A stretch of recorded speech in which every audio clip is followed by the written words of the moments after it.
اس زمانے میں معزز ہوئے مسلمان ہو کر، اور تم خوار ہوئے تارک قرآن ہو کر۔ بسم اللہ الرحمن الرحیم۔ السلام علیکم ورحمۃ اللہ وبرکاتہ۔ Welcome to the channel Saliya zone.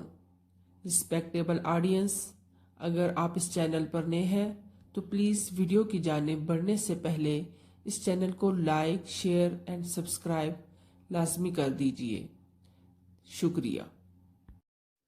بسم اللہ الرحمن الرحیم۔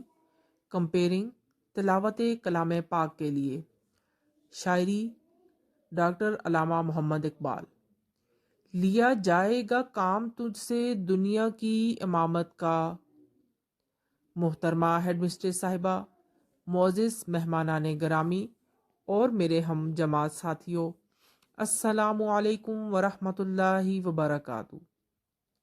لیا جائے گا کام تجھ سے دنیا کی امامت کا۔ جناب صدر، یہ شعر اپنے اندر وسیع معنی رکھتا ہے۔ علامہ صاحب کو امت مسلمہ سے بڑی امیدیں وابستہ تھیں۔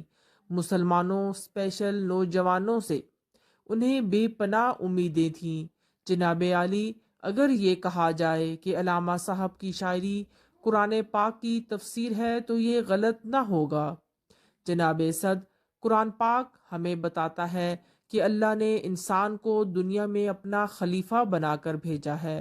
انسان دنیا میں اللہ کے احکام اور اس کی حکمرانی کا امین ہے۔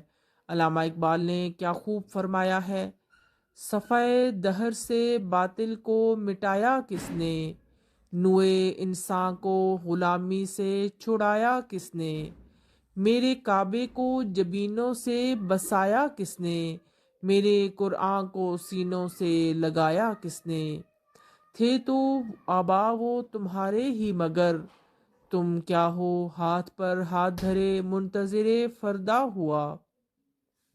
تلاوت کلام پاک کے لیے دعوت دی جاتی ہے۔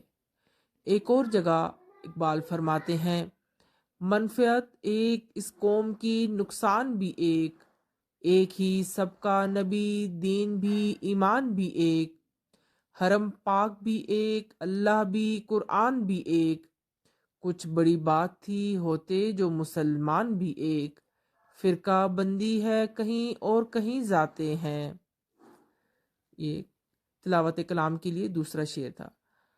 جناب صدر، علامہ اقبال کیا خوب فرماتے ہیں: ہر کوئی مسجد میں ذوق تنے آسانی ہے، تم مسلمان ہو یہ انداز مسلمانی ہے، حیدر فقر ہے نے دولت عثمانی ہے، تم کو اسلاف سے کیا نسبت روحانی ہے، وہ زمانے میں معزز تھے مسلمان ہو کر، اور تم خوار ہوئے تارک قرآن ہو کر۔ جزاک اللہ، شکریہ، اللہ